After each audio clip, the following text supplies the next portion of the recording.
tweeted it out.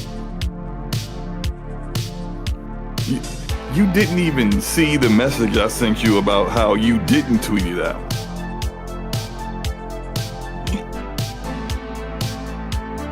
Is your phone on silent? Did you hear it go off when I sent you a message?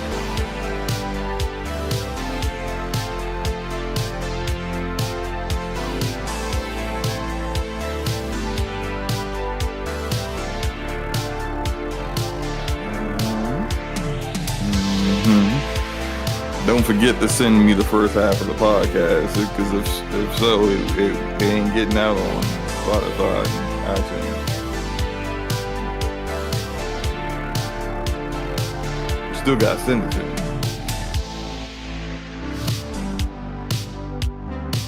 Okay.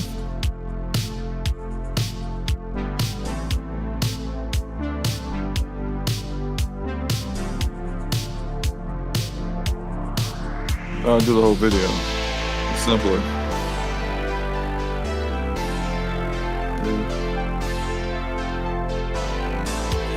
Yeah, but back then Anchor used to separate for you.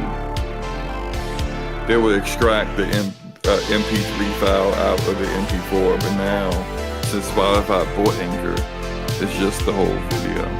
It's just and they do the whole splitting out to MP3 later on for like Apple Podcasts and everything else, but for Spotify it goes up immediately because they're the only ones that do video. So you remember how to do the redirect?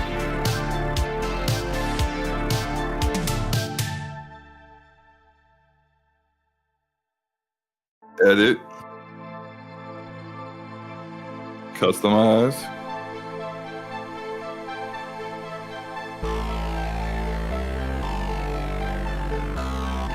Yeah. Because I don't have the option on GPS to do a redirect. Maybe it's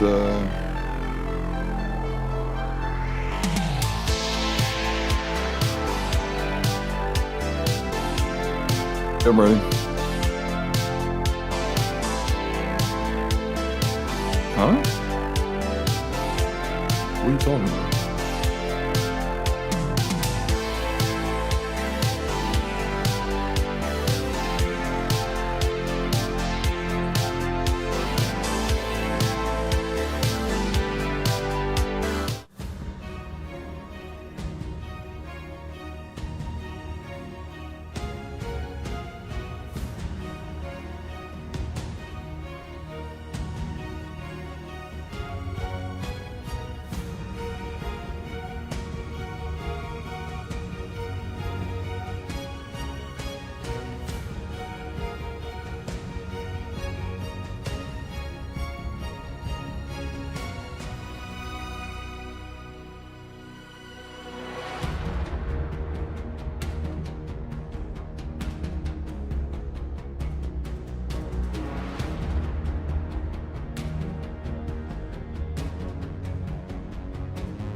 What is up, everybody?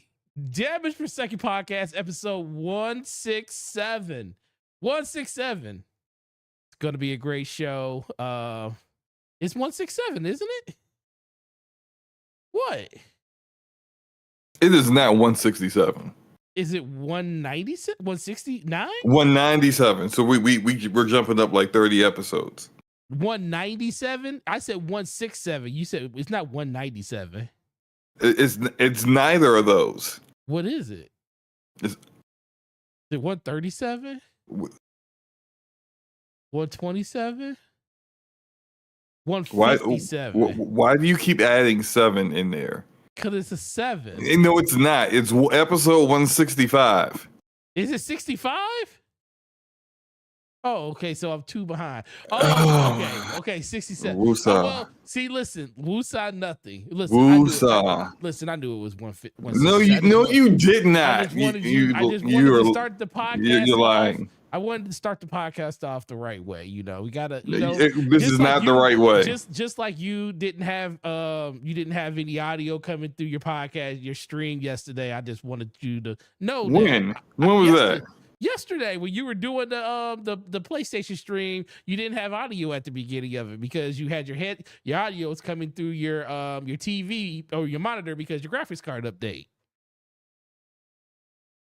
I like how when I have a technical error, like you know the moment, the minute, the day it happened. This at 5:04. You had a technical error on a sound issue. Yeah, it's just like wow, and then like you can't even remember which episode we on. Oh well, listen. That's what Damage Per Second podcast is all about. It's not really about the damage that we do to the things we do in games. It's about the damage we do to each other and how much we love and respect each other. And just to let you know, anytime I mess up, I'm going to let you know that I messed up. Oh, really? Okay. Yeah, definitely. Okay, but once again, welcome to another episode of Damage Per Second podcast, DPS podcast for short, episode 165 with the homeboy Slow-Mo Backslap. That is my fearless co-host. I love him. I appreciate him. And he will never let me get away with anything if I have anything to do with it. So Slow-Mo, that's what I'm here for. What exactly? Listen, trust me, man. If I didn't have you as my guardian angel, I don't know where I'd be at. But please tell everybody what's been up with you, man. How you been over the course of the last week? Well, I may have purchased something. I may have bought something that some people may say is a bit a waste of money, overpriced still. Just you're contributing to the bad behavior of corporations that are dominating markets, and you want to know what I say to that? What do you say to that? Triple-digit frame rates is what I say to that. Okay, because that's what I got. I got triple-digit frame rates in 4K. In 4K. No, I didn't. You exaggerating. You had to pull over in your car because you were so excited to hit the buy button on Best Buy's website that you was like, man, let me just. I didn't even get it. I didn't even get it from Best Buy. Let me pull over. I didn't get it from Best Buy. You were trying to get it from Best Buy at that point. Yeah, because Best Buy sucks now at this kind of stuff. They don't even let you get warranties on graphics cards no more, I hear. Yeah, they took that off because Micro Center knows the deal, but they took it because they know people gonna be like, oh, I got 1 month to go before my warranty is up. Oh, my graphics card don't work no more. Give me that money, I just get a whole new one. Yep, the microwave is a thing. Right, and look, I do. You didn't have to do that. I do that with my Xbox Elite controller, and I just tell them it's got stick drift, even if it don't. I just yeah, so I just get a fresh one. But the last 2 times it really did. Like the USB port, because I play wired, the USB port went bad. And then that was the second to last time, and then the last time it was it did have stick drift. Yeah, it had stick drift the last time, but it doesn't even have to have a problem. You can just take it back. We have that warranty, and that's fine for like $150 controller. That Best Buy decided that wasn't fine for $1,000 graphics cards. Anywho, I got the 4080 Super. Got it from Micro Center. I got the Asus. From Micro Center. Mm-hmm. Yeah. Good job. Yeah, I got the warranty. Heck yeah. No hassle home warranty right there, baby. Yep. So 2 years from now, you know what's 2 gonna years happen. from now, you'll get a brand new one for free. Right, basically. It'll be the 5080 Super. No, it'll be knowing the Nvidia. The only thing it's gonna be good for at the price point is a 5060 A probably. 5060. They gonna raise the price that much. That'd be like, man, listen, the 60 card is like the new 3070 Ti, and this is why I decided to get what I wanted for the performance I wanted now, because the next time we see that level of card on the next generation, it's going to be the price of the current 4090. So the current 4090 is $1,600. You can't find guaranteed price, though. You can't. It's like 2,000 if you really try and get one. Guaranteed next year when they come out with the 5080, it's going to be $1,600. Yeah, I agree. Because if you remember the 3090 was 1,200, right? Yes, 1,200. The 3090 was 1,200, and people were outraged. The 4080 was 1,200. People were outraged. Yeah, 5080 is going to be $1,600, and they're going to make that and then the 5070 is going to be 800 or 1,000 or something like that. Like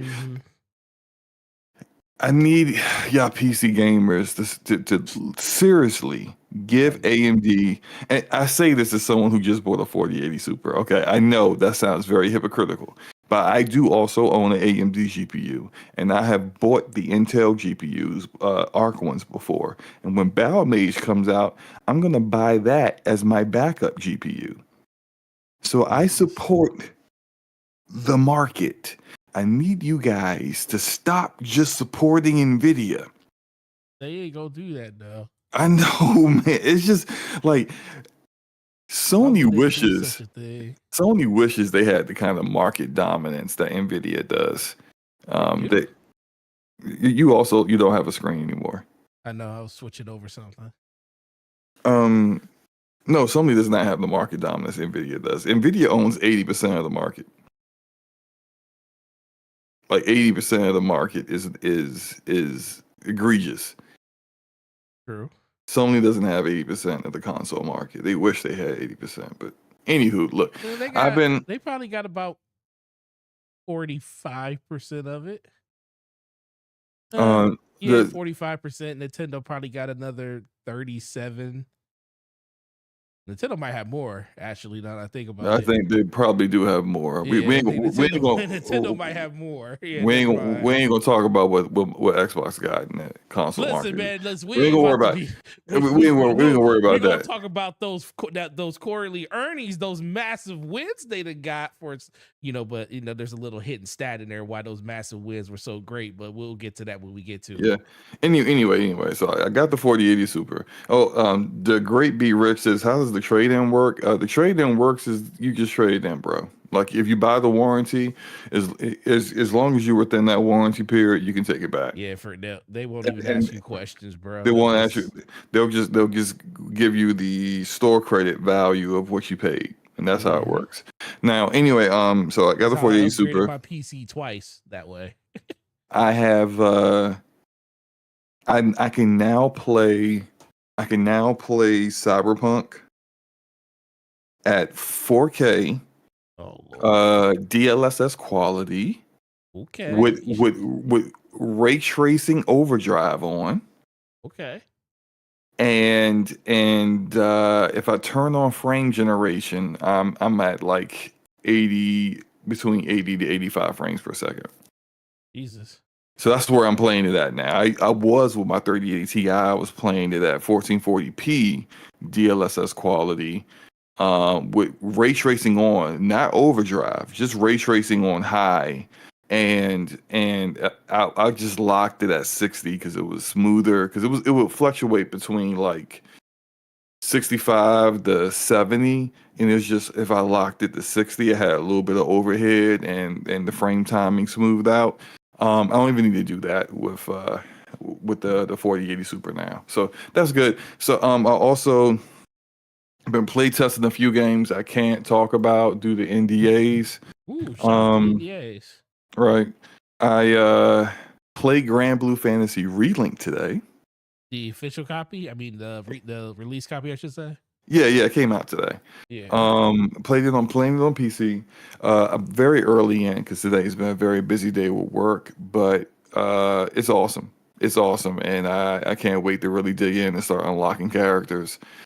And what else? What else? Oh, shout out to I need to let me find. It's called the Trails of Zuman, I think it's called. Yeah, from my man, his game. Yeah, Did he stealth drop Tales. Sorry, Tales of Kinzera. That's what it's called. I played the demo for that. It's a side scroller, so it's not really my bag. But if you enjoyed Prince of Persia: The Lost Crown, this is right down that alley. I wouldn't say it's as good as Prince of Persia. It's not, but it's pretty good. If you're into side scrollers, definitely play that. So I played that. That was cool. And I just been playing Call of Duty, stuff like that, man. By the way, I'm now playing Call of Duty on the 4080 at 4K. 4K. Is it helping you with all the cheaters over there?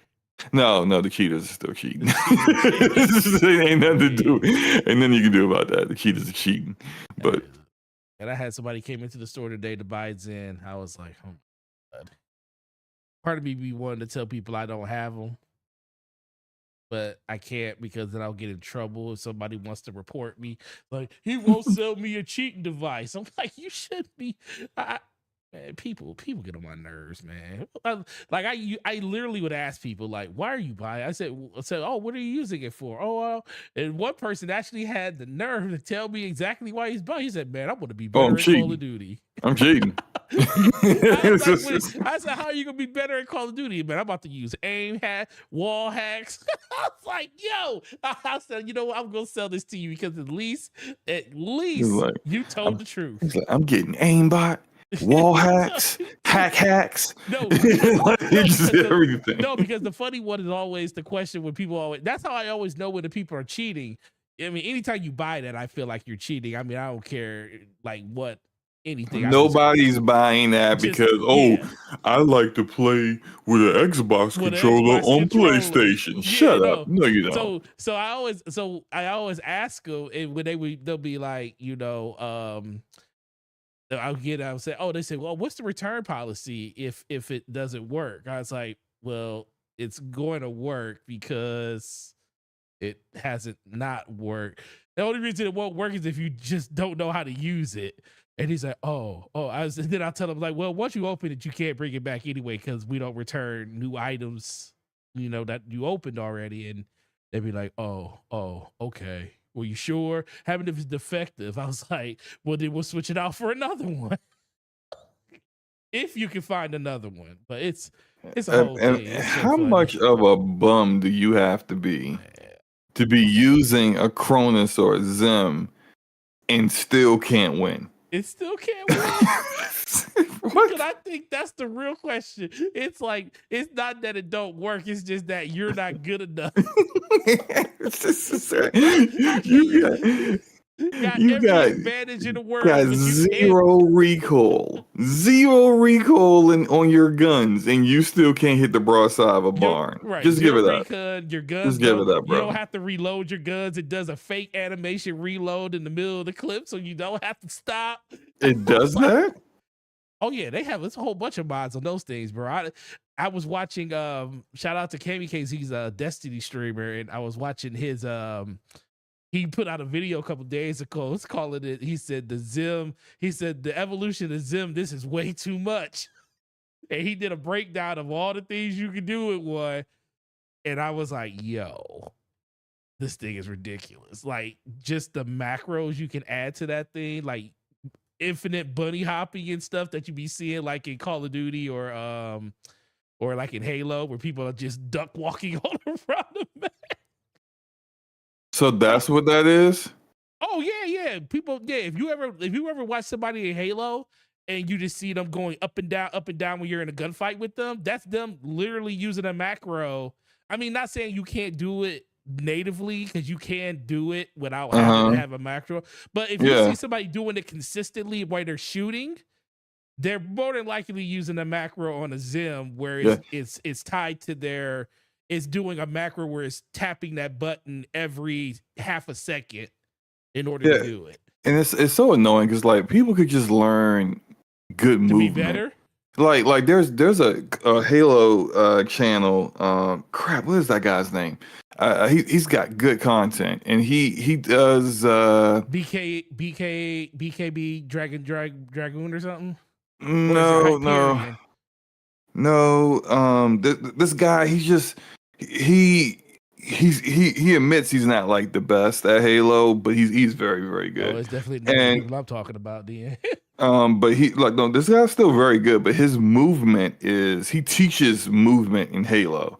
And he is like, it's almost like he's like doing math out there, like how he's like, well, if you start your jump here and then slide and then you jump again, you can ricochet yourself even faster. Yeah. It's harder for people to be able to aim and hit a headshot on you. I'm like, oh, I didn't know it was like that. Like I'll let you know the guy's name once I find it. I'm sub to so many people. Good grief. Yeah.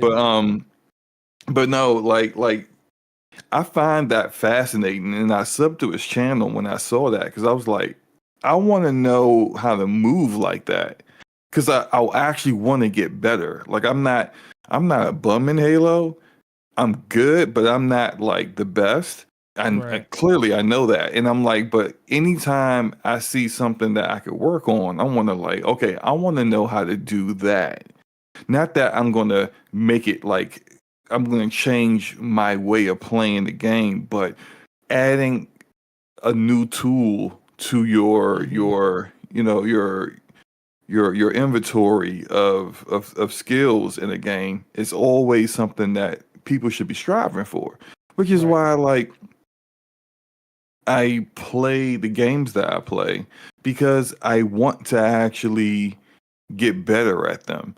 I'm not like I may have a good KD, but it's like it could always be better, and there's always people who are better, and I'm like that's the goal. I want to beat that person, and then if I can get to their level, let me go higher.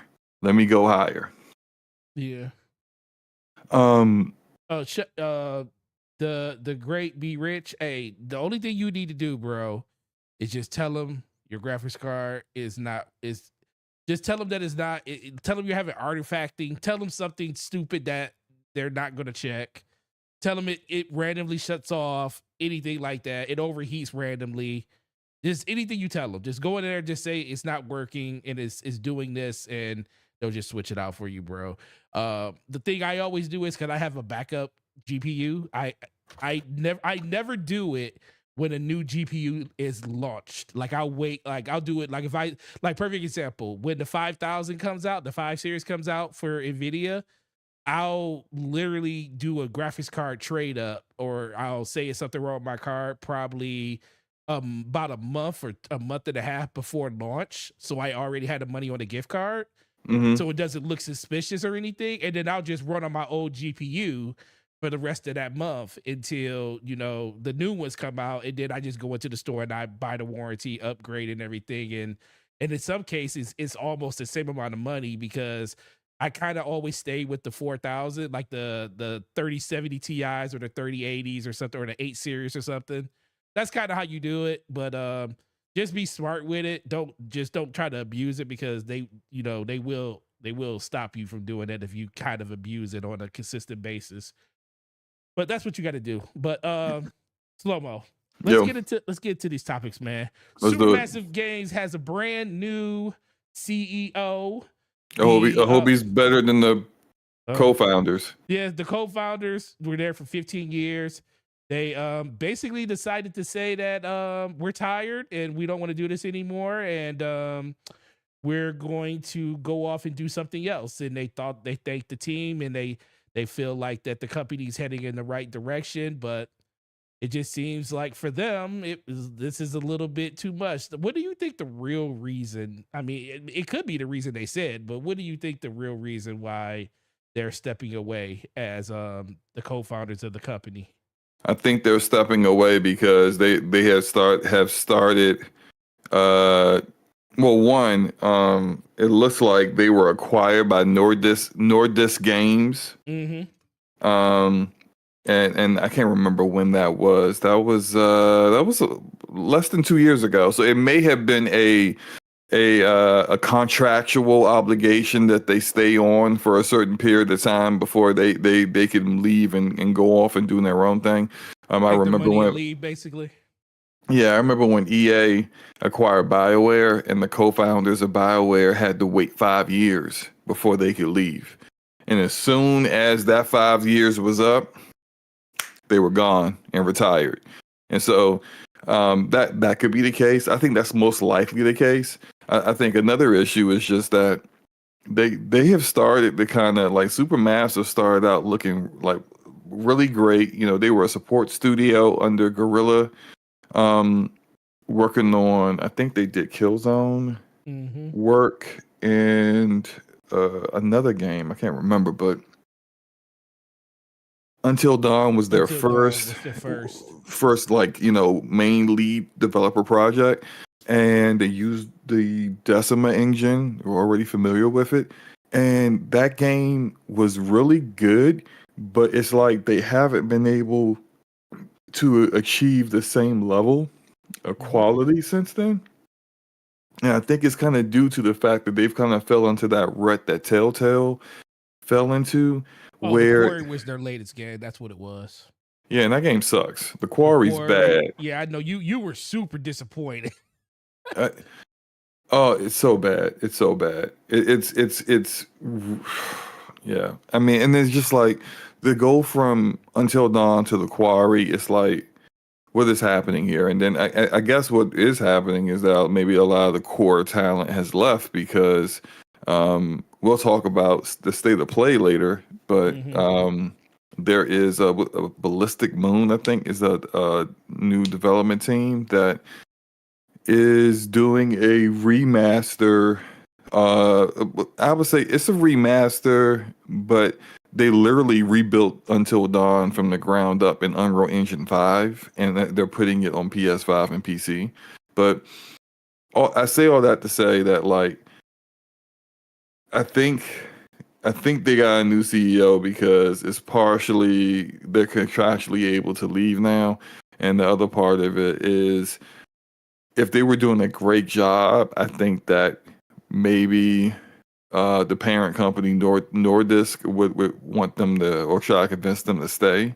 But I just don't think they're doing that great a job. But I remember when they made the contract with Bandai Namco for the Dark Pictures games, and I was just like, that doesn't make any sense. You're gonna do a game a year? You're gonna launch a game every year, and just the way they spoke about how, oh, this is no big deal, this will be no problem, and it's just like there's not. You're not really putting the time in and making sure that it's right in that you're making characters that are compelling and that you're innovating on your game design when you're doing stuff like that. It's just frustrating for me, but hopefully the new CEO comes in and has an idea of how to help them kind of get back on track. New CEO is Robert Henryson. Oh, is currently a partner at Nordisk Games. Yeah, okay. We're going to have to switch this up a bit, okay? They got fired. Yeah. They got fired. They got let go. Okay, yeah, that's a whole, nope, they got fired. That's what's going on. Yeah. Yeah. They was not getting it done, and they now Nordisk is taking over. So hopefully, because I feel like they have been making some mistakes. Hopefully that this turns out to be a move in the right direction. What do you think?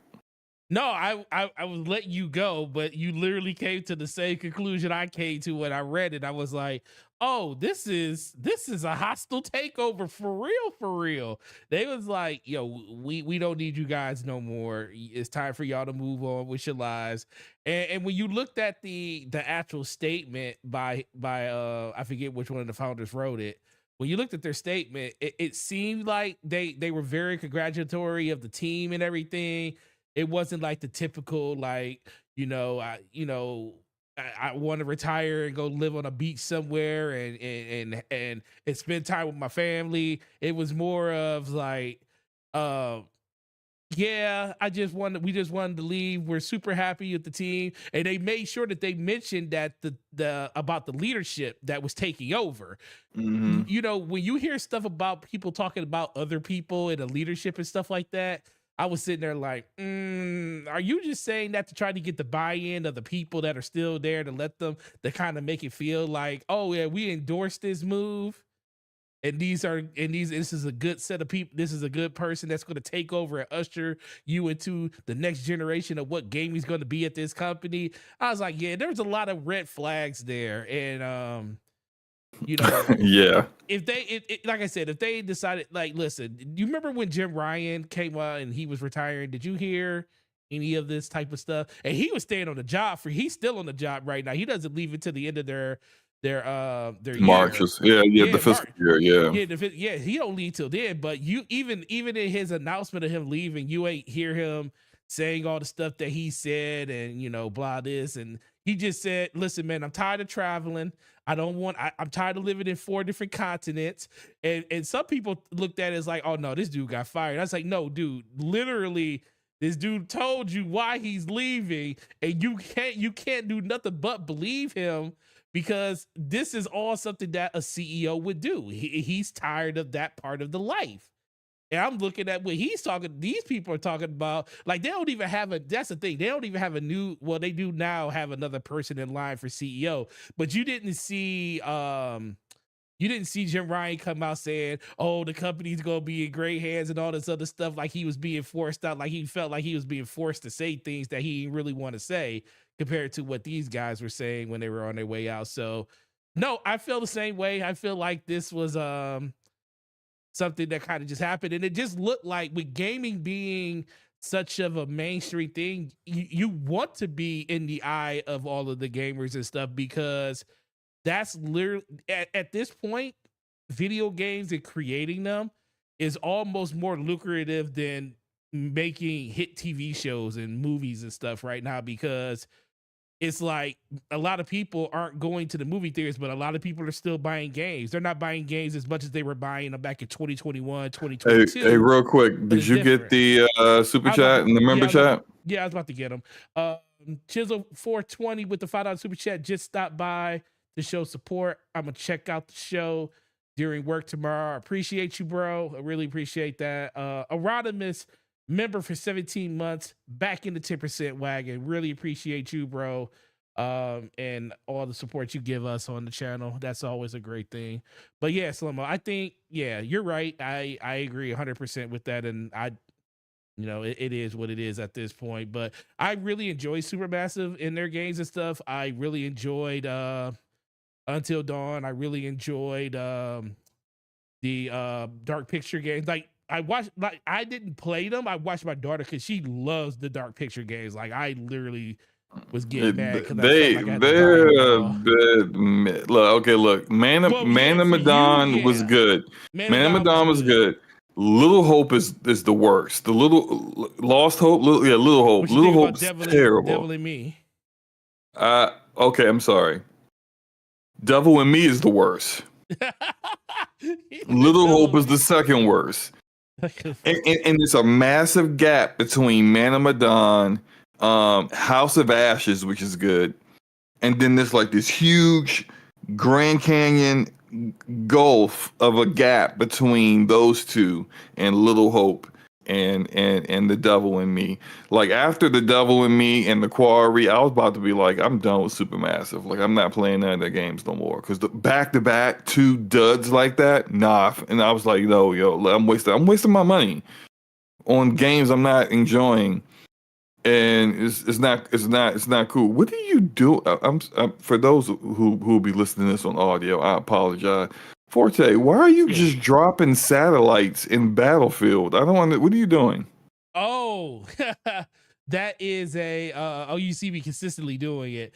That is a beacon that disrupts all of the pings around the whole entire map. Well, not the entire map, like within a 40-meter radius. So people can't spot you and they can't put down motion sensors and track you in those areas. So Oh, like okay. it 'Cause literally I puts was confused. oh I'm yeah, like, it's like it's the middle of a war, and you're like the cable guy, like just dropping satellites listen, and it's all about those points, bro. Because if you ever notice when getting you see everybody it, their channels. yeah, did you ever notice when if you drop something like that, like as soon as you drop it, like right now I'm dropping a tug on the ground and you instantly see the feed light up saying spotted this, spotted that, enemy disrupted. Because it literally triggers every time it pings somebody that tries to do one of those actions. If a person's in the area, it's gonna spot them, and you don't have to like manually click on them. It does it automatically. If they try to spot you, or they have a device that goes off that tries to spot you manually, then it blocks it and you get points for that. So it's like a teamwork thing. So you're like making all your people safe. They can't see where they're coming from. It's actually really cool. That's the one thing I really like about the class system. That's kind of what's making me still play the game, because ultimately my goal was just to get to a 2.0 KD. I'm way past that now. Now I'm working on all of the specialists and trying to max out all their abilities and stuff. You know, pretty much the same thing you did like in Rogue Company and stuff like that when it comes to just getting all their stuff and getting all their outfits. That's kind of where I'm at now. Yeah, yeah. Once you really get to the point where you've kind of mastered the game, it's just like, all right. So now, I'm just gonna start doing. Like I started sniping in Rogue Company. I never cared about sniping. I was just like, I just want to get real good at sniping Yeah, now. exactly. And then I just started just capping everybody, and it was just okay. Now I'm bored again. Yeah, exactly. Yeah, you get bored. Yeah, but no, yeah. I mean, anything else you want to say about Supermassive? Let's move on for that. Let's like now. I know we're going to talk extensively more about Dragon's Dogma when we get to the PlayStation part of it, but I do want to talk about this one thing because it seems like Dragon's Dogma. Once again, we got another title that's rumored to be 30 FPS on next gen consoles, and it's also being rumored that it's going to be locked at 30 FPS on PC, which is the most ridiculous thing I've ever heard. There's no way that can happen. That's not it. When there is games that have a locked frame rate on PC, it's locked to 60. Or yeah, right. In the case of something like Final Fantasy VII Remake, you have the option of 30, 60, and 120 frames per second. From Software is the only developer I know on PC that, well, actually, current day, like, 'cause if you play like an older, there's a few games that are a bit older that have locked frame rates, but they're also 60. Right. Like, no game in the past 5 years or more has locked their frame rate on PC to 30 frames per second. Like, none. Now, on consoles, that's the thing. And the only people who really believe in this is console guys? Mm-hmm. They're the only ones that's like, oh, it's 30 FPS on PC. The guys that don't know anything about like settings or whatnot, or the only settings they know is resolution, right? And motion blur. I got to turn motion blur off. Like that's all they know. Like and I'm not saying 100% guarantee it's not 30 FPS. It is highly unlikely that it is. It is not 30 FPS. This is Capcom. Name a Capcom game that's 30 FPS on PC.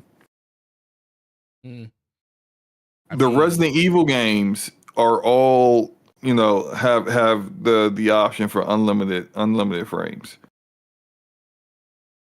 Monster Hunter, Monster Hunter, yeah. Same. Look, it's not 30 FPS. Someone said, I don't care what they say, it's not 30 FPS. And if it was, I'm telling you, it would be like Capcom pulling out a revolver, pointing it at their foot, and just saying, "Hey, YOLO," and just blowing their foot off because there's no way. There's just no way. Texas says Alex just posted the specs 15 minutes ago. Okay, let me also explain spec sheets to people because like I've seen some people get confused by them before with the spec sheets for other games.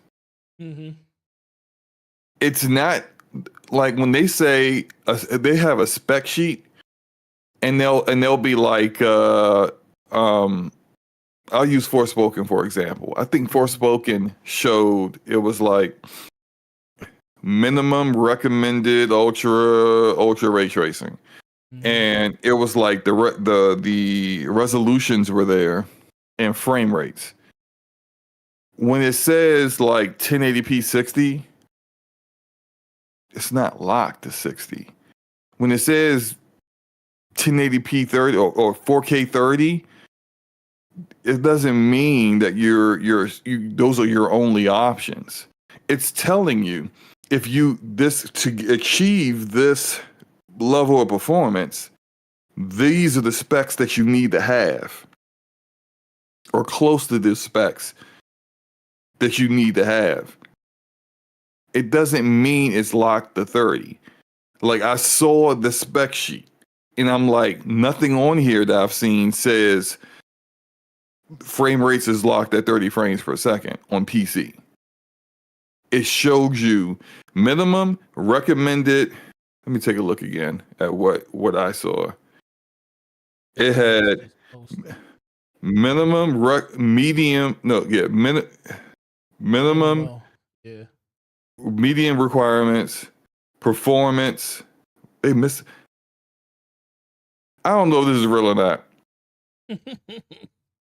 Because they misspelled performance. It says now I know it's a console guy that did it because he can't spell performance. There's no R after the E. That doesn't make any sense. Like this. Oh my gosh, that's so funny. That's so funny. When you look at the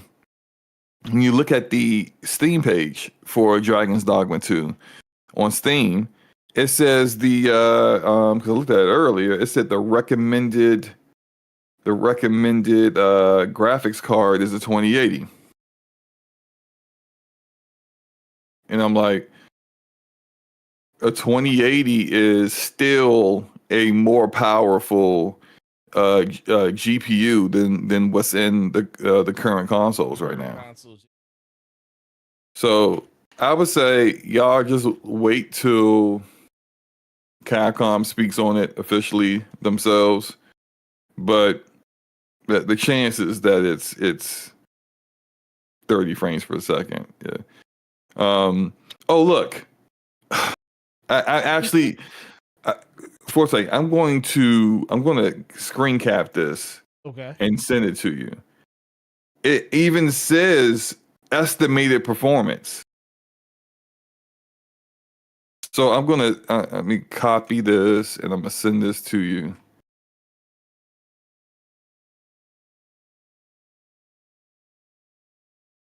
So out for the audience, I'll tell them what it says. It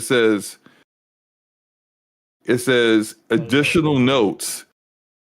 For recommended additional notes, it has the 2080 estimated performance 2160i 30 FPS. It doesn't say locked. It just says estimated performance, which is what they always do because on PC, there's so many different configurations. You can't tell someone, oh, look, if you got this, you guaranteed to get that. Right. Because you don't know how much RAM they have. You don't know what kind of CPU they have. You don't know about their storage. You don't know if they've run their CPU ragged and that thing is on its last legs. It's all estimated performance. And that 2080 Ti says here, NVIDIA GeForce RTX 2080 Ti or AMD Radeon RX 6800 required to support ray tracing. Ray tracing on a 2080 Ti was not great ray tracing back then. Right. You're not going to tell me a 4090 is getting 30 FPS in that game. No. That's not it. That's not it. So you said that's not it. No, I agree. First of all, anybody that thought that PC isn't gonna is gonna be like console, it's now Rodimus did say that Grand Theft Auto, not GTA was 30 frames per second at launch when it came out. Was that true? I can't remember. GTA on PC? On PC? Yeah, was it 30 frames per second? I mean, how many gazillion years ago was that? That's what I was talking about. I was like, this is, and honestly, like, I wasn't playing. I wasn't playing games on PC back then, so I don't know how it was at launch. I know now, like, it's not no lock frame rate, and you. A mod like take From Software for example, right? Mm-hmm. From Software's games on PC are locked to 60 FPS, and it's terrible because it's locked to 60 FPS, and the frame timing is terrible, and the performance isn't great at launch. They don't do much to fix it, and within a few hours to just a couple of days, you will have a mod out that unlocks frame rates. So even if Dragon's Dogma even if Capcom was to be dumb enough to lock Dragon's Dogma to 30 frames per second on PC, there will be a mod the very next day that unlocks it anyway. It'll be a waste of their time. There's the system requirements on the screen for you. Yeah, estimated performance. Yeah, not locked 30 FPS. These are all estimates. And what does it mean? It means I'm wondering, like still with 16 gigs of RAM, they say, because a lot of people are up to 32 gigs now. A lot of it doesn't seem to really make any sense. And for you to recommend a 2080. And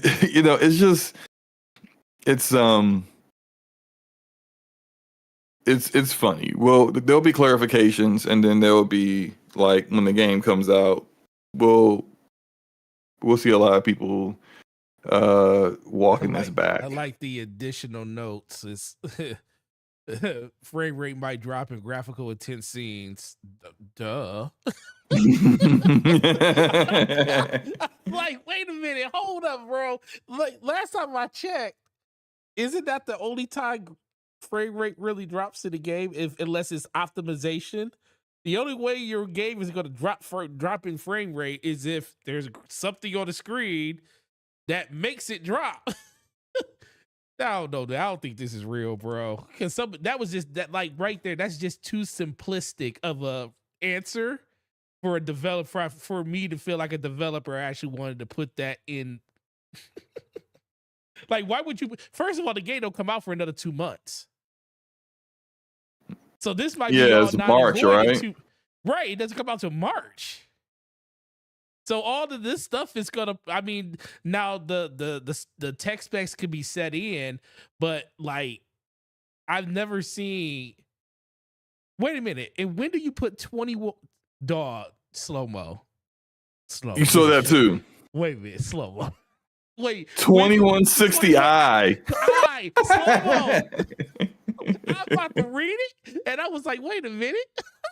We can't take this off the screen. Dog, this right here is a giant L for whoever created this.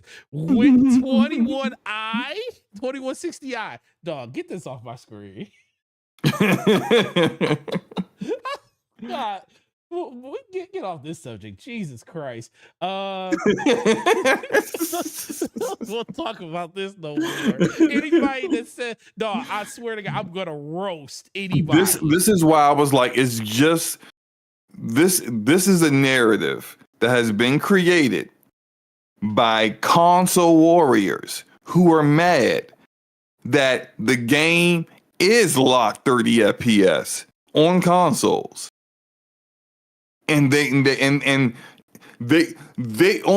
would go look to see if it's locked on PC, because on PC gamers automatically assume it's not locked. So why would I even care? And even if it is, you know what we're gonna do? We're gonna mod that, so it doesn't matter. I'm not playing with a locked frame rate. Period. So it's just so funny. It's clearly a console fanboy narrative that gets created with this stuff. I am upset that I even let this last long enough on the screen to realize that said 2160i, bro. I haven't seen interlace at the end of a resolution since like 1996, dog. When's the last time you saw interlace be a part of a resolution number? It hasn't been well over a decade. Yeah, it's ridiculous. All right, man. Let's talk about Blizzard. They appointed a new president operations over there. Mikey Barr is no longer with the company. We did talk about a little bit of this stuff last week, especially when it came to the layoff of 1,900 people, and Microsoft's still wrong for doing that, but it is what it is. But they did appoint a new person to be the head of Blizzard, and it was Joanna Ferris. She formerly used to be with the NFL, and she's been with Activision for, I forget exactly how long she's been there now, but she is now appointed the new president of Blizzard going forward. And this has, some people, well, I ain't gonna say some people, a lot of people, like, wasn't she part of the bad culture over at Activision? Is this just going to make is this just a lateral move that's not going to make them better? And there's a lot of people say this is another good move, another black woman in power. They kind of liken her to what's going on with Sarah Bond and everything, and it's good to see our people come up and stuff like that, which both can definitely be true. But Slow-Mo, what are your thoughts? This is something. Shout out to Game Logic. He sent some information on this and told us that we definitely need to read into it. So, what are your thoughts on all this? Yeah, because I wanted to clear up some misinformation. Yeah, go ahead. Because people immediately were like, because she came from the NFL, so she worked 9 years in the NFL. Yep. And then from the NFL, she got into the gaming industry through Call of Duty esports, and she was running that, which kind of makes sense to go from an actual sports organization to esports. It's still somewhat sports related, to a degree. But what people don't realize is that she's, I think, going on 3 years at least or so, she's been the general manager for Call of Duty, not esports Call of Duty, period. So it's like, to see when the announcement was made, how of course you had the dum-dums that was just like, oh, this is just such a woke decision. It's just woke. They like a woman can't be hired for a job unless it's pandering. Right. Apparently, only white men can be hired for executive positions, and it be valid. Apparently, just people wear their prejudice and racism and stupidity on their sleeve, and it's fairly obvious, but they don't know it because they're pretty dumb. But regardless, right? The other people who were like, why they got the esports person here and not knowing, what her role was, for years. The people who, and I do understand some of this to a degree, because Blizzard, a lot of former Blizzard veterans left Blizzard because they felt like Activision was hampering their creativity. And how Blizzard used to run wasn't how Blizzard has been running for years. For a long time, Blizzard has not been running how it used to run. Now, she wasn't around when Activision was changing Blizzard's culture. That's one. Two, she's at least acknowledged in her comments that she understands that Blizzard is different from Call of Duty and should be ran differently from Call of Duty. Mm-hmm. I just kind of feel like, I think people should actually give her a shot, right, before immediately passing judgment on her and saying it's a wrap for Call of Duty. I mean, sorry, not Call of Duty. It's a wrap for Blizzard, because she's gonna run Blizzard like Call of Duty, and it's just like, so many people are making snap judgments with very little information and not looking into any kind of details whatsoever. Because she addresses a lot of that stuff when she made her first statement. Yeah, and I'm not saying she's going to be great, but clearly Blizzard needed some work. Let's talk about this, because you're not the Blizzard of old. You're not the Blizzard that's above reproach, where everything you make is solid gold, and that and if you release a game, it's a guaranteed game of the year contender. That Blizzard has been gone. This Blizzard releases an Overwatch 2 with 2 new characters, 0 visual upgrades from Overwatch 1, and 2 new maps. That's a content update. True. That's not even DLC. That's nothing. Oh, in a battle pass, where they actually took some of the cosmetics that you had earned through Overwatch 1 away from you. That's the Blizzard that we talk about today. The Blizzard that where WoW was losing players to Final Fantasy 14. That's Blizzard today. Mm-hmm. The Blizzard today is the Blizzard that releases a Diablo 4, a good game. I'm not saying it's not a bad game, but not a single innovation for Diablo in sight. Ain't no consistency in that game either. And content updates and seasons after that everyone hates. That's who Blizzard is today. And so when people are like, "Oh, she's going to ruin Blizzard," ruin what? What have they done? Exactly. What has Blizzard done in over a decade? Before she took over, they promised PvE content and promised a whole bunch of stuff for Overwatch, and then reneged on all of it. And so basically, and then took Overwatch 1 away, so you couldn't go back to the original game because it's the same game anyway. And so really, basically Overwatch 2 is a scam. I mean, you might as well call it Overwatch 1.25. Basically. How is she going to make it any worse?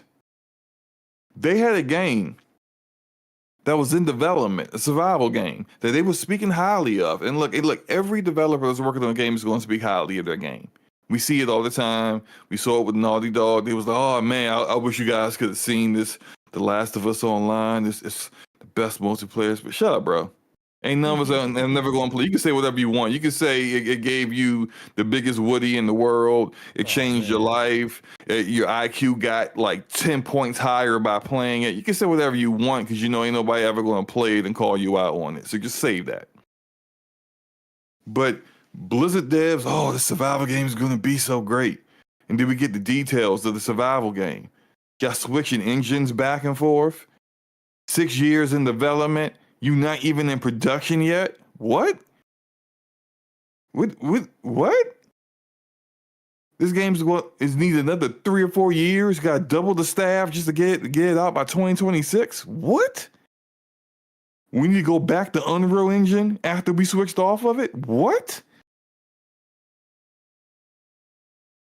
And I understand some people are like, hey, I'm disappointed they canceled the game. But also, you ain't see it. So what are you disappointed about? Mm-hmm. You have zero idea what this game looked like. And frankly, after Redfall, good.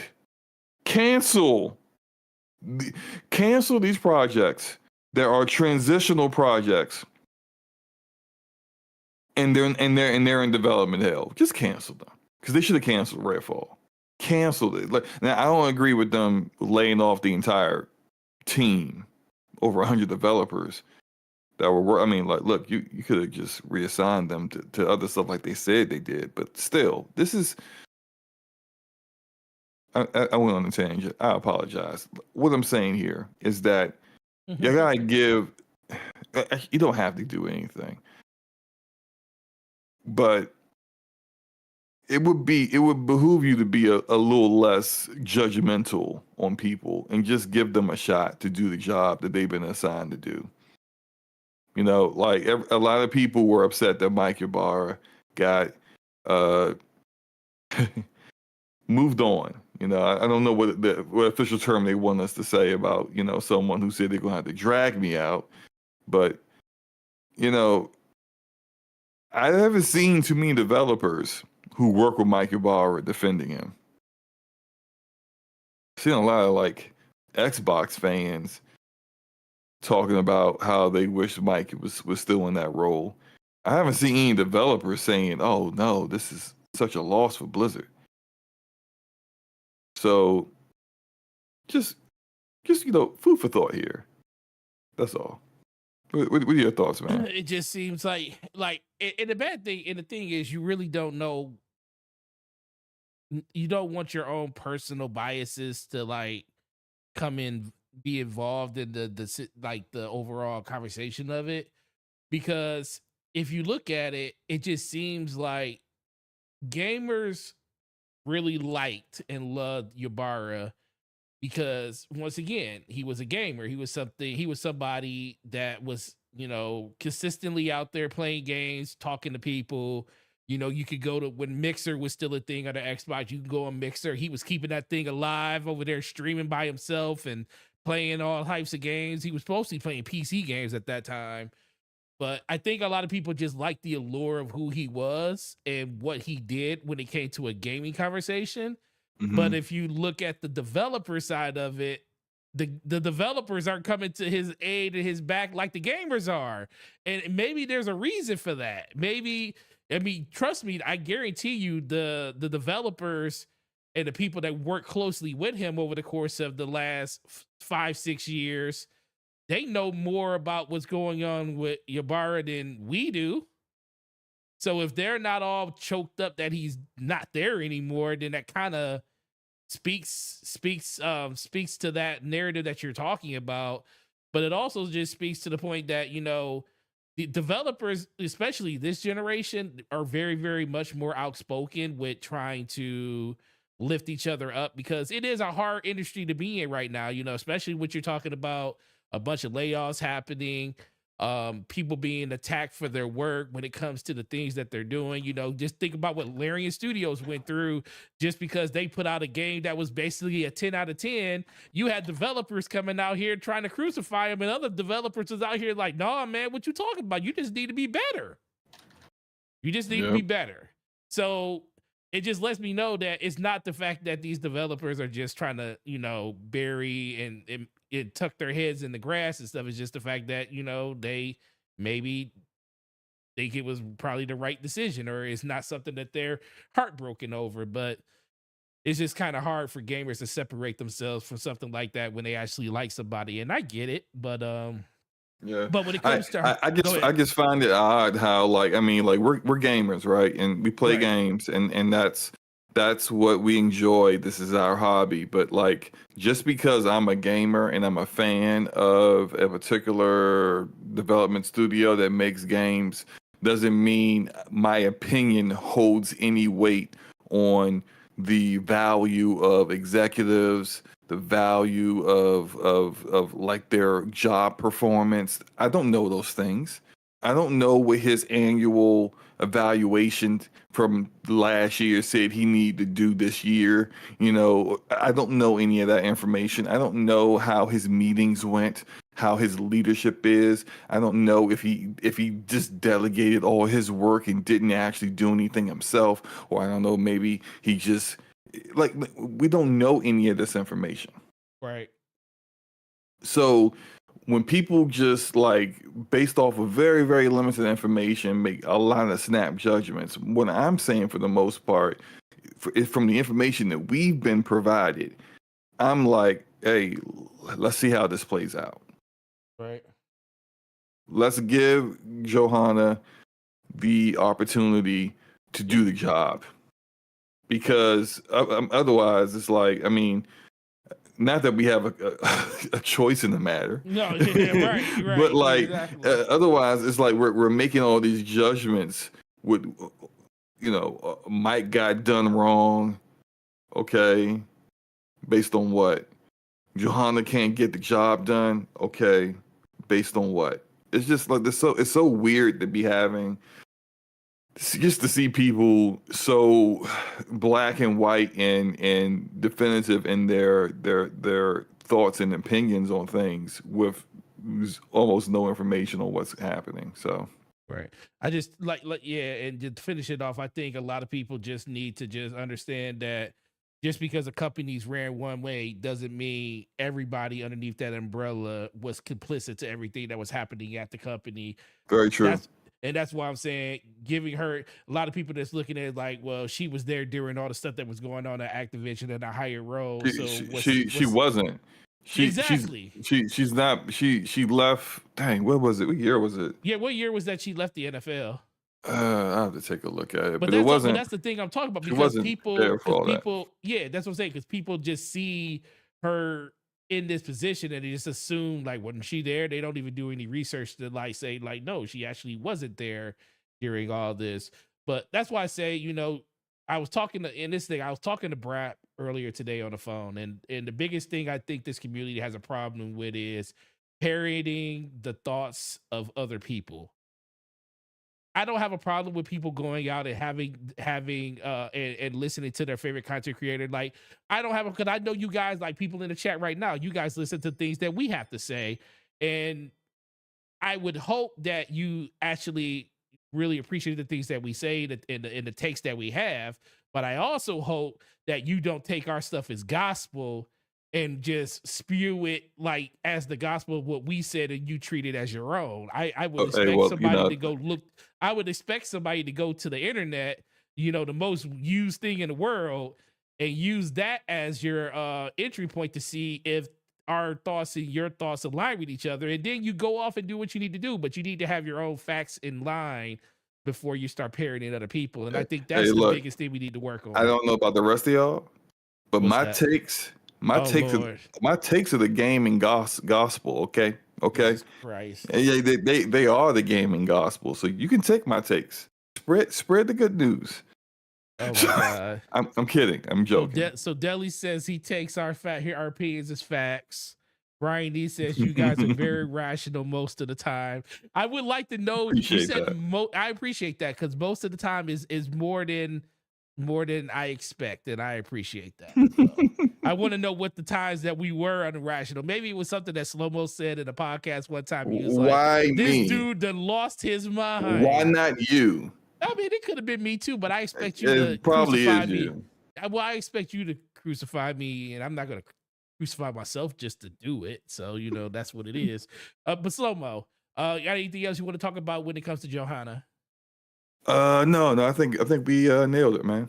Cool, man. Well, congratulations on your new position.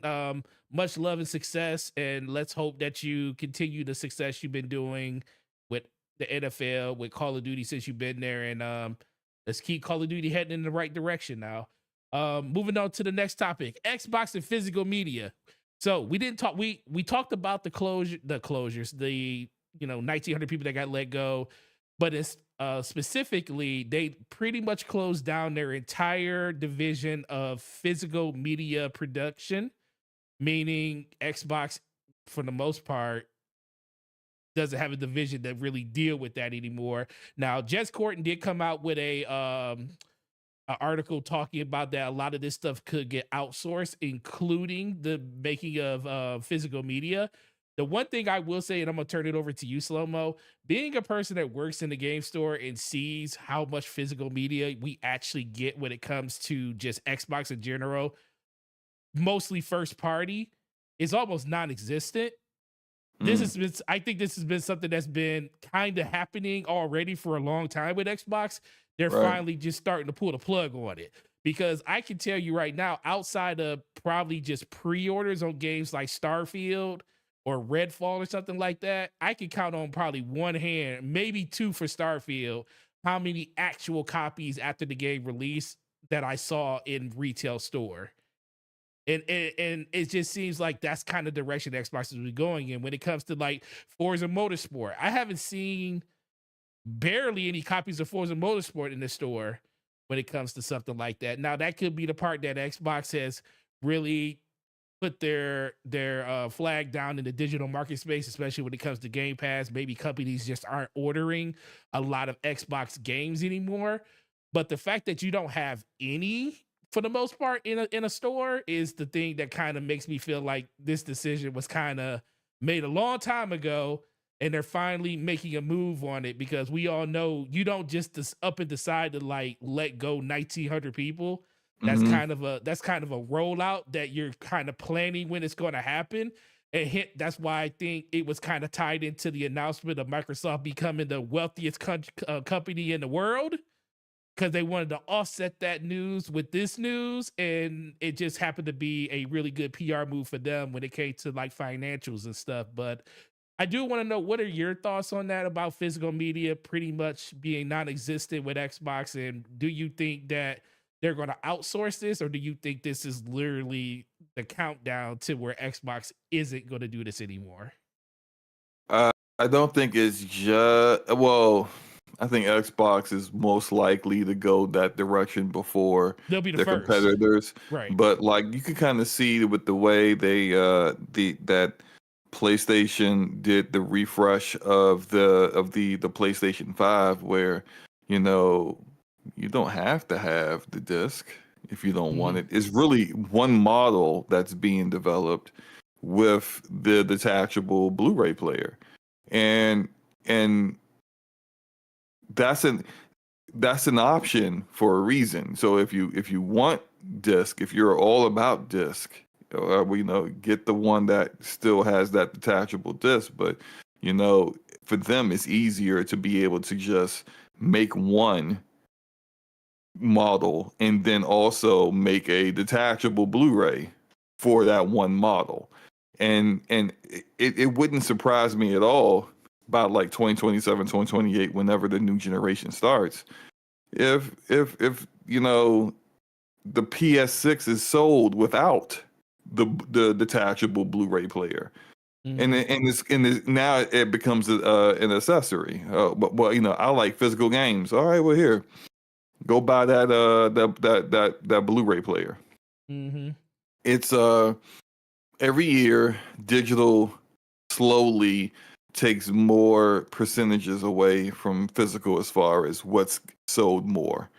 And considering that Nintendo is always going to do physical, because Nintendo doesn't really tend to care where the trends are going. But also Nintendo sells a lot of physical.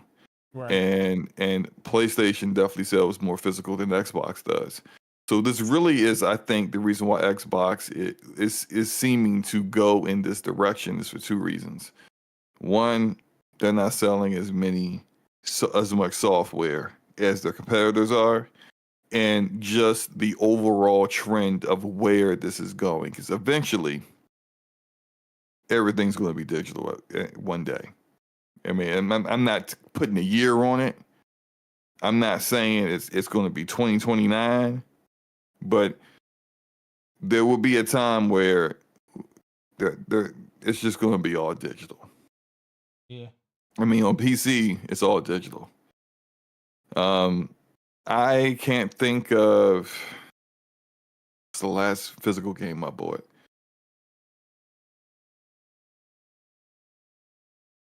When I got my launch PS5, I had the bundle for Miles Morales in it. Mm-hmm. I mean, I've bought physical games on the Switch, because I'll emulate those games on PC, but I also buy the game to support the developers. But I actually buy the games, On PlayStation, the last time I bought I think no, Tales from the Borderlands. I was looking for that before it came back. Tales from the Borderlands was a game. It was a PS4, the PS4 version. I bought that physical. That may have been like 2021.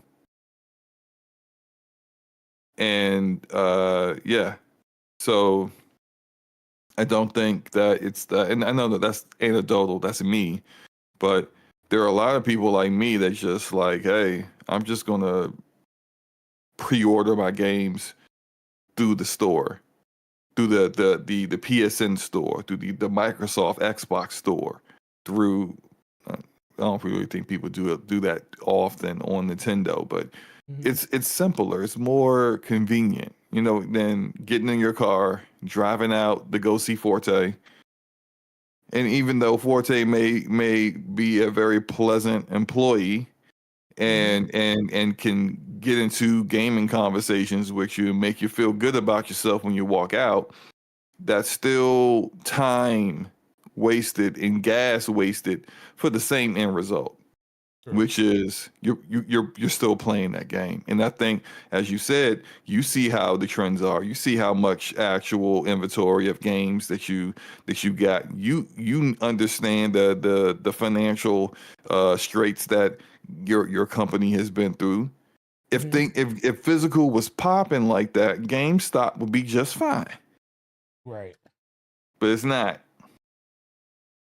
And I think there was something I saw. There's a UK retailers are talking about not even stocking Xbox games. Yeah. So, I mean, we see the way it's working. We see the way the winds are blowing. It's going to happen eventually. Yeah, and that's the thing. It's going to happen eventually. So the biggest thing is, can't nobody be surprised when it finally does happen. So I just think the biggest thing is preservation of. That's the only thing I really care about, honestly, is that these companies continue to work on preservation, because there's so many. Who's to say the PlayStation Store shuts down? And this is all blasted because this isn't going to happen anytime soon. These companies are too massive. But I also know that anything can happen.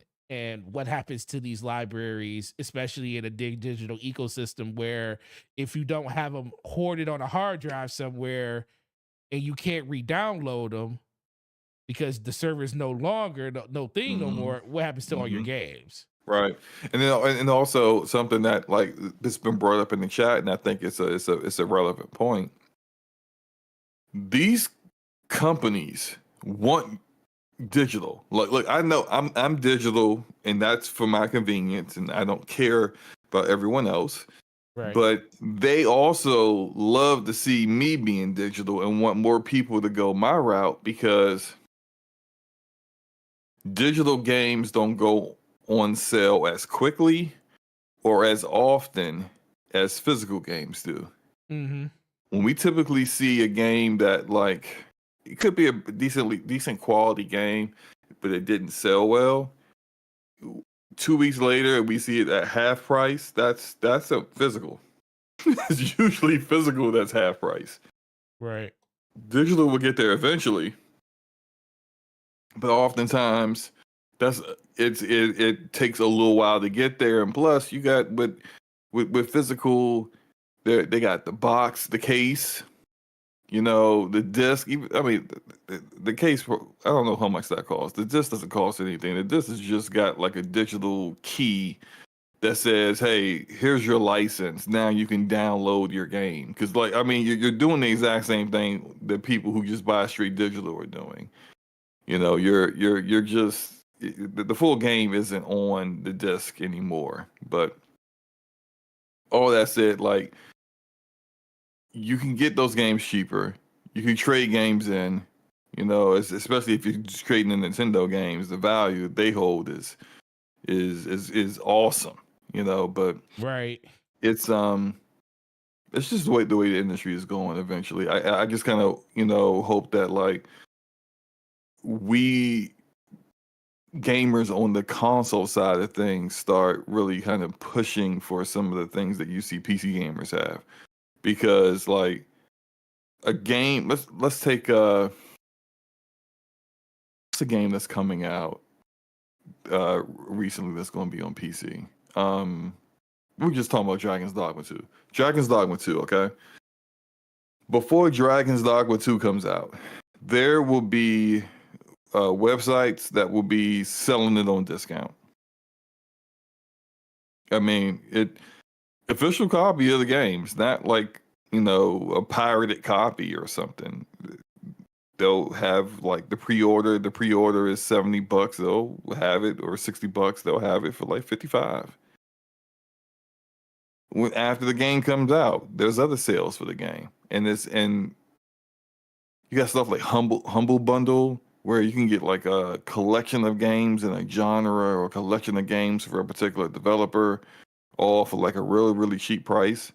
It's like, I think, because the PC market is all digital now anyway. I think, well, at least I hope that's the way the console market will go, where you'll have those kind of options, but it's no guarantee. And the reason why it's no guarantee is that, I mean, PlayStation, and Forte, you've talked about this before, they've locked down PlayStation digital sales. Yep. If something sells digital, they got 100. It's from PlayStation Direct. 100% profit to them. And Nobody so, else. and I've seen indie developers complain about how difficult it is. They will to sometimes be able to get their games on sale, or put their games on sale.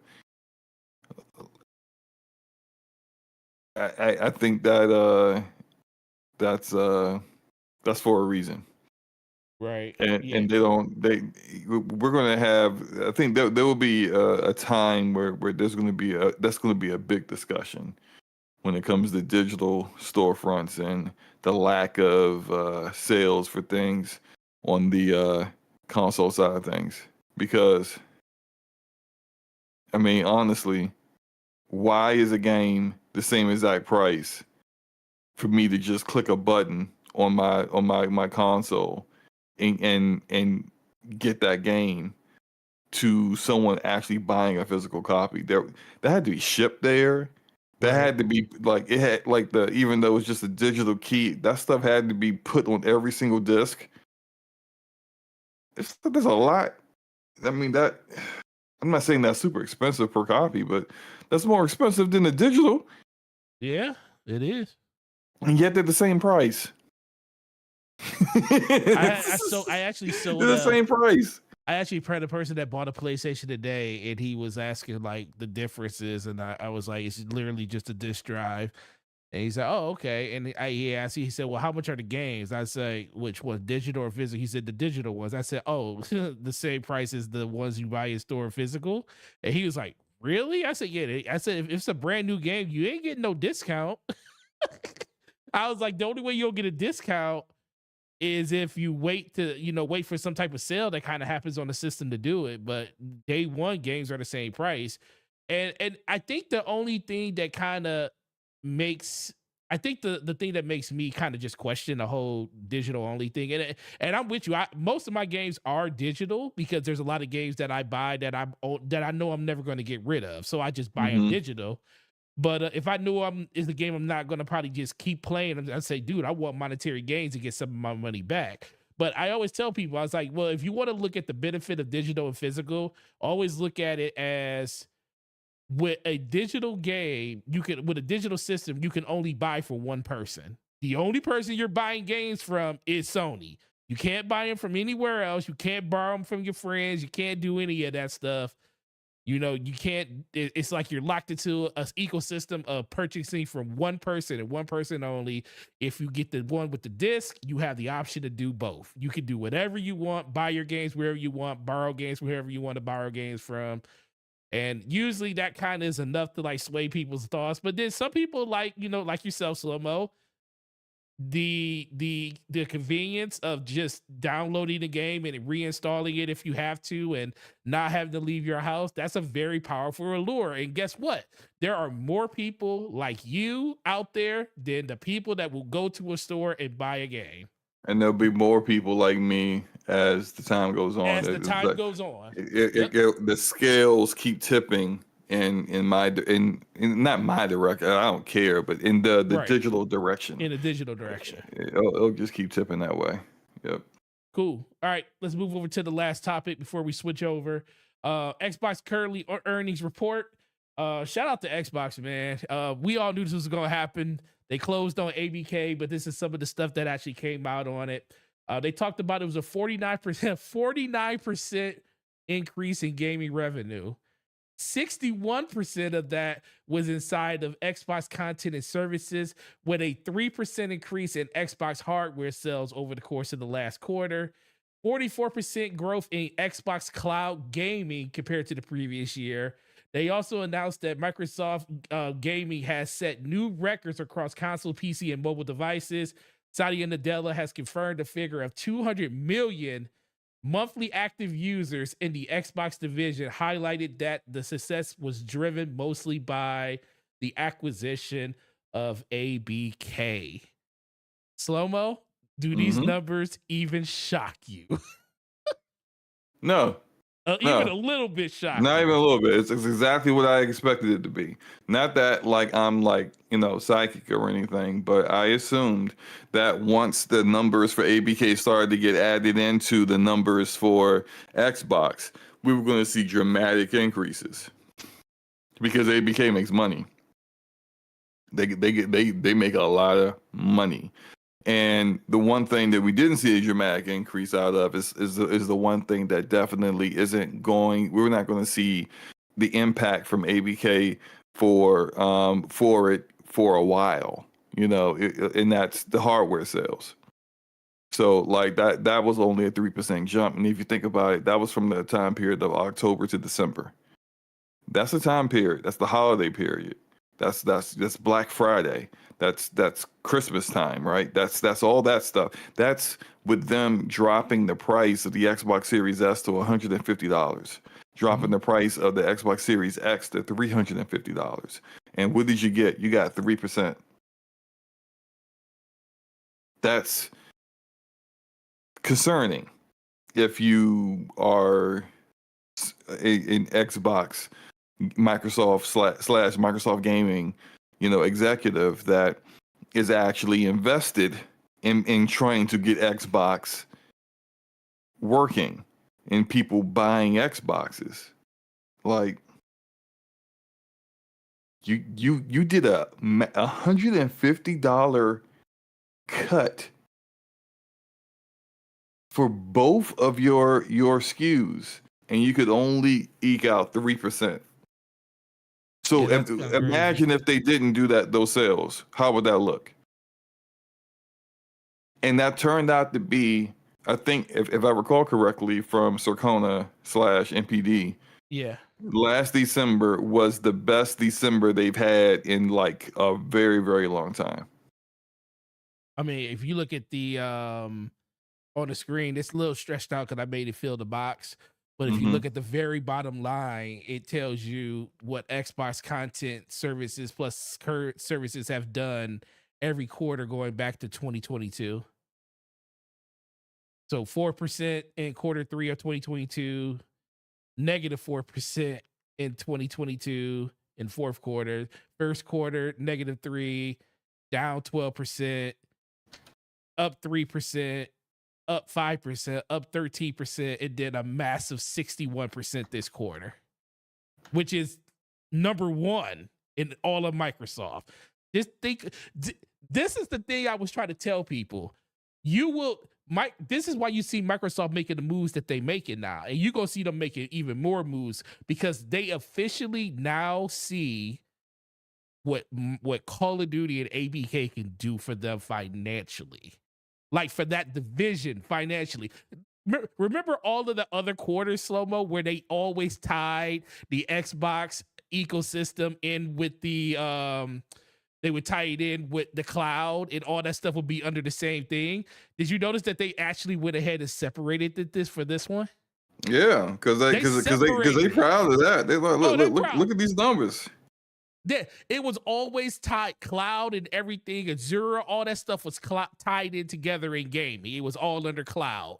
Now all of a sudden, Xbox is on its own, and Xbox was the third profitable division inside of Xbox in forever. I don't think it's ever been the third profitable anything inside of Xbox or inside of Microsoft, because Microsoft has been doing so well. And the thing is, it probably would have been number one if it wasn't for all the advancements in AI that they got going on, especially with with Bing taking off, especially when it comes to like AI generation and all of that technology. It just happens to be that, you know, it's a reason that Microsoft stock over the last 6 months have went to from $230 a share to north of $403 a share. So hopefully you got in on that stock while it was a little bit lower. But no, this is a good move for Xbox, and it's really, really cool to see that they are actually making a dent. But this is the thing, we already knew this was going to happen. My question is, what is it going to look like a year from now, especially when it comes to hardware? Because guess what? These numbers right here shows that Xbox doesn't have to do anything when it comes to their first party games. They don't have to put their games in other places, because if they're making you want to have that conversation now, huh? Yeah, well, listen, no, they don't have to, but I know they're going to, because you know what? Xbox is going to be super reactional because they see these numbers, and these numbers are telling them that we need to put our games everywhere, because look what Call of Duty is doing. And we have a track record of all of the games that we have been releasing not selling as well. And I think this is going to kind of reinforce They haven't given it enough. This is what they have not given. All the acquisitions that they made, they have most of the majority of the games for those developers that have not dropped even their first game fully under Microsoft yet. It is so impatient of them to just say put our games everywhere without actually giving it an opportunity to grow your platform with your first party, which is the reason why you acquired all those studios in the first place. Mm-hmm. Just because ABK is going to do ABK,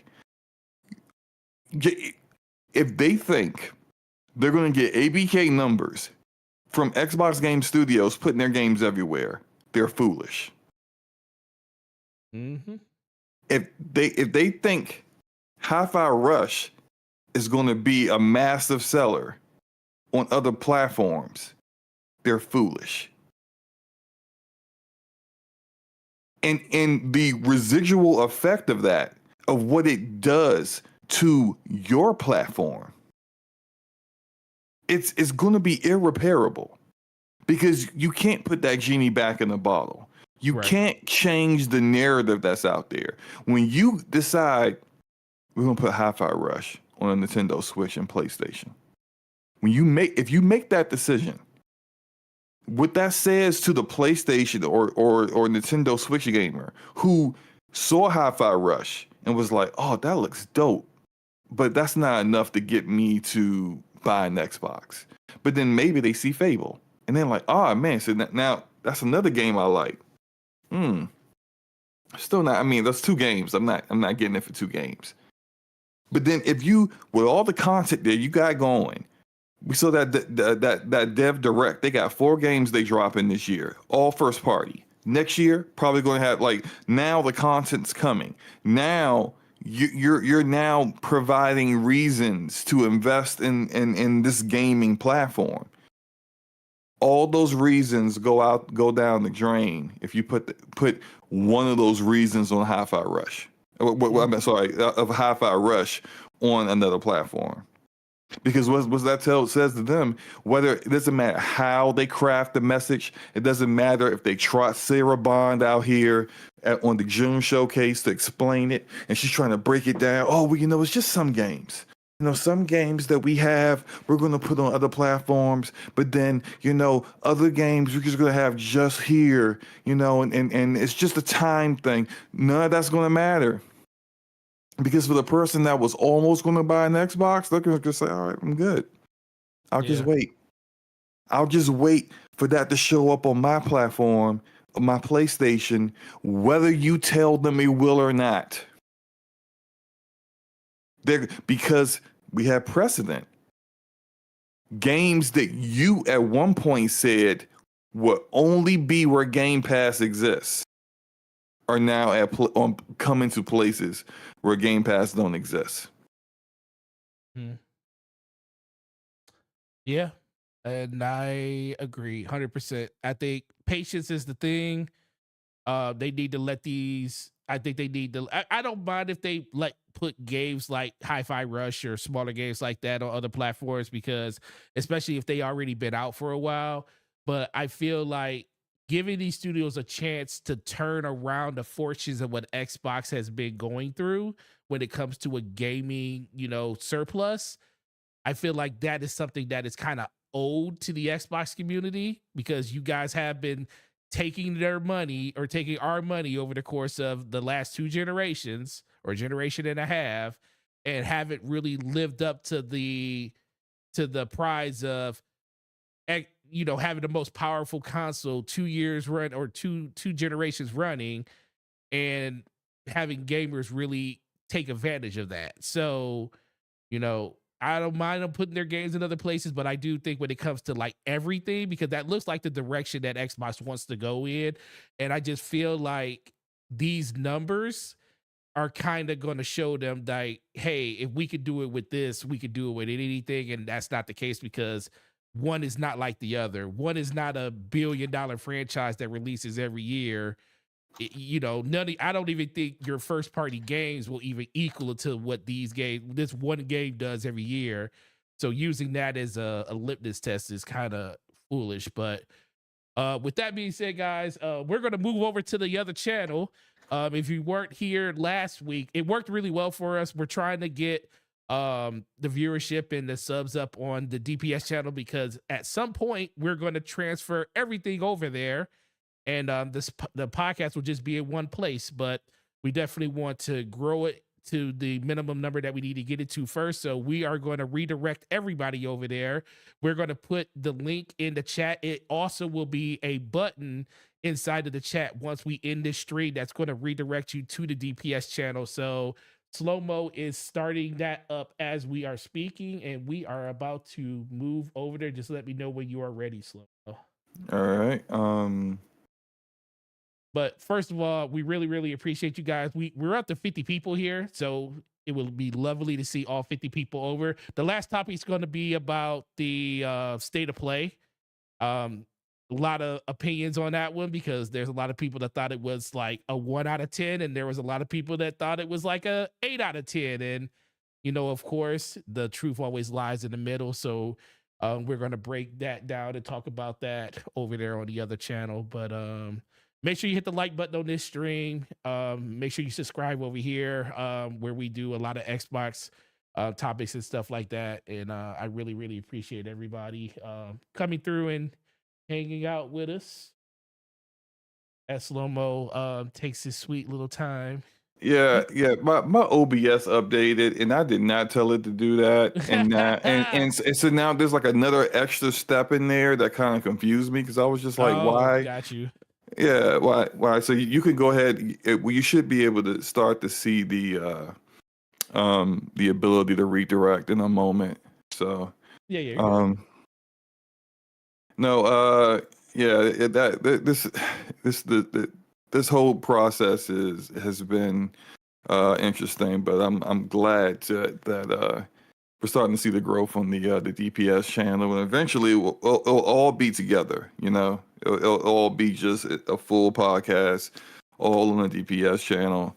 Everyone knows where to go. It's Gregor, old people in technology. Okay, Gregor. Oh shoot. That is true, Gregor. I had this up instantly last week, and so I'm actually older than Slow Mo by like a couple months or something. A couple years. Years? How old are you? 43. So we're the same age. I just turned 43, though. You're still older than me. When? What do you mean when? What month? I just had my birthday. Oh yeah, you just had it. Yeah. So okay, so a couple of months older than me. I'm older than you by a couple of months. You make it seem like it was like years or something. Do you see the redirect yet? I do not. See, Play remembers January 19th. That's what I'm talking about, man. You said, is that what he said? Yes, that's what he said. He said that, and Jeff is going to turn 44 in May. All right, Jeff. That's what's up, man. Shout out to you. Brian's going to be 43 in July. Look, we got the old souls. This is the Graybeards. This is the Graybeards podcast, man. Hey, Cat, go ahead, man. Getting up there slow. Hey, look, man. Hey, listen, slow mo is he's just old. Wow, that's pretty disrespectful, sir. You still don't see this redirect? No, I'm about to just put it in the yeah, it's not showing it. No, you gotta do the redirect. It's best that way so that people don't have to make the choice. Like they don't have to click. They don't have to go find the link or whatever. So you hit edit, right? Mm-hmm. Customize. Yep. And you saw the redirect section. Yeah, it shows other streams, but it's not showing that one. Isn't there two options? Yeah, the second option basically. So you looked at both of them and you don't see the DPS one. Nope. Edit. Here's edit. Customizations. Redirect. No upcoming live screens. And then I look at the other one and there's nothing. Show me your screen. In Discord. Oh, wait a minute. Speaking of which. Hey, I'm subscribed.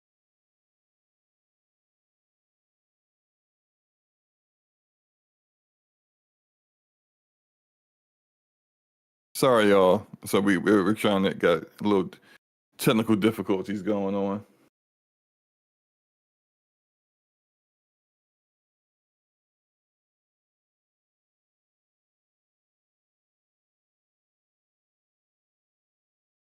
But no, so this sounds like trying to teach your grandparents how to use TiVo. Good grief. Jesus. TiVo? Man, that's crazy. TiVo. Have you shared your screen? 'Cause I don't see nothing. Yeah, I'm moving it to the other one because the screen I have it on, you're not gonna see it on. There it is. Live stream. Discord. I'm just saying this was very seamless when I did it last week. Yeah, but it's not showing it for me, so I don't know what you're talking about. I don't know if you see it. I'm just saying, Here, live stream, whole screen, and there you go. This is it. Tab okay. 1, tab 2. Type in damage per second podcast. Oh, you actually got to type it in? Oh, you ain't say all that. Thank you. Yeah, you know you have to type it in. Done in 2 seconds. 2 seconds. I didn't know you had to type. Okay, now I know. This is what I gotta do for my moms. This is what I gotta do for yeah, because my mom be like, baby, I don't see it. I don't see it. Mom, just take a picture of it, okay? Take a picture. Let me see it. Okay, hit that button. Oh. So I'm ending. So when I end this, when it automatically redirects, right? It will automatically redirect, yes. All right, ending. Oh, that's